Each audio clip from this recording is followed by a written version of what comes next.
Hello, my name is Hassan Sorrells, and this is the Leadership Lessons from the Great Books podcast, Shorts.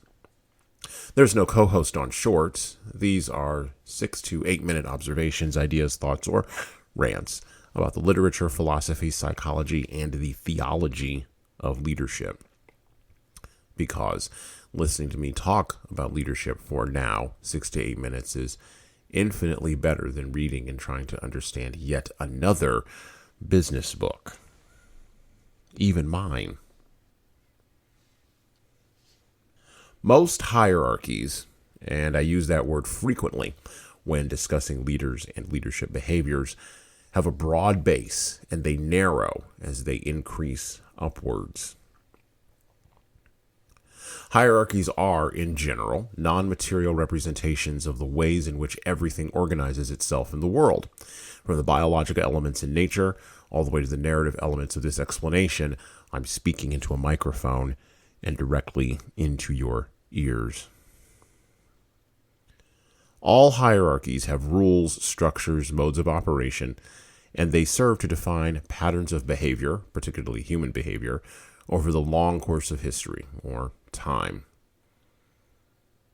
This is bad, though truthful news in our egalitarianism over everything else culture, currently nesting itself at the top of multiple governmental, societal, and economic hierarchies in the West.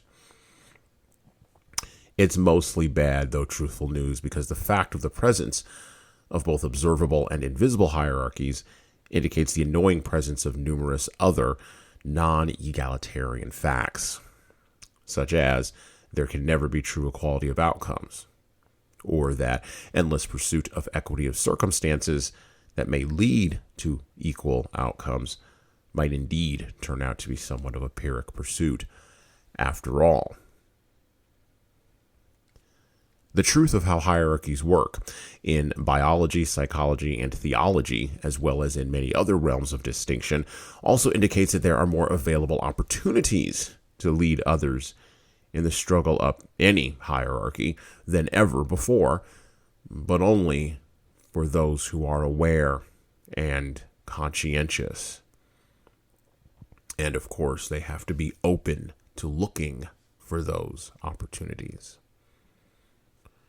However, such opportunities are not going to come with the promise of material success, status, positional power, or even fame. At least not right away, anyway. Instead, the opportunities that the struggle through our non-obvious and obvious hierarchies offer, and the challenges of climbing those mountains, becomes wrapped up in the only thing left to human beings: work. Work to gain skills, work to recognize opportunities when they manifest themselves, work to ensure that movement is continually forward and not backward, work to enlist, enroll, and cajole the people who don't want to go along on the journey, don't value the process, or who are just uninterested in what goal lies in the clearing at the end of the path. But the work of our time is not physical work.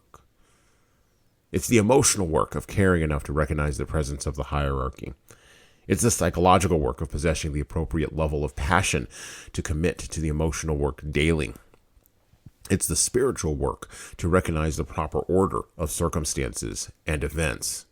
It's the moral work to ensure that the temptations to fall off the path of pursuing the goal up a hierarchy are not pursued. Coming out the other side of the Industrial Revolution, the fact that is screwing everyone up, leaders and followers alike, is that there used to be something visible produced for the physical work accomplished in the pursuit of a goal up a hierarchy in the physical world.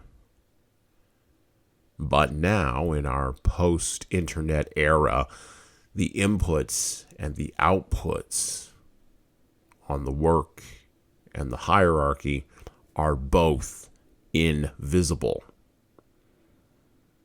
And it's become the work of leadership and leaders to make the outputs visible for followers as they walk with leaders up the long hill of any available hierarchy. followers in the 21st century and beyond need to see, not just with their hearts and minds, but also with their eyes. And well, that's it for me.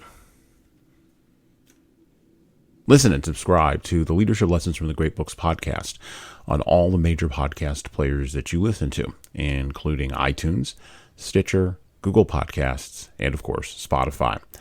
And leave a 5-star review if you like the Leadership Lessons from the Great Books podcast. Look, we need those reviews to grow, and it's the easiest way that you can help us actually grow this show.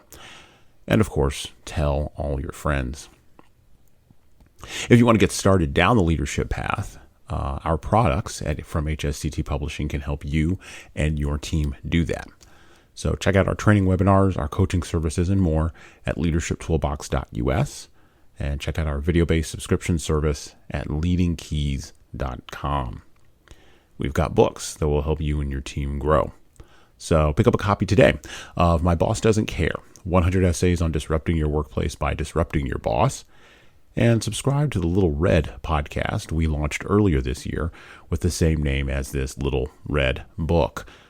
My Boss Doesn't Care, 100 Essays on Disrupting Your Workplace by Disrupting Your Boss.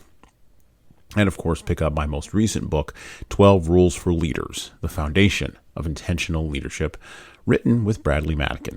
You're going to want to pick up a copy of that in April 2022. And you can get both of these books in paperback, hardcover, or as ebooks on Amazon, Barnes & Noble, Kobo, and any other place you order books on demand. Finally, we are on YouTube, or I'm on YouTube, or someone around here is on YouTube. So like and subscribe to the video version of the Leadership Lessons from the Great Books podcast on the HSCT Publishing channel on YouTube. Just search for HSCT Publishing on YouTube and hit the subscribe button to get updates every single time we upload a new video, which we do that at least once a week. And subscribe to the Hasan Sorrells Presents Audio Experience podcast. Yes, I have 3 podcasts on YouTube where I talk more casually with a wider range of people about all matters that matter in the world today. Everything from fatherhood to criminal justice, Christianity to artificial intelligence. We cover the entire plethora of things that are floating around in my mind, and that's why it's called an audio experience. All right, well, that's it for me. Out.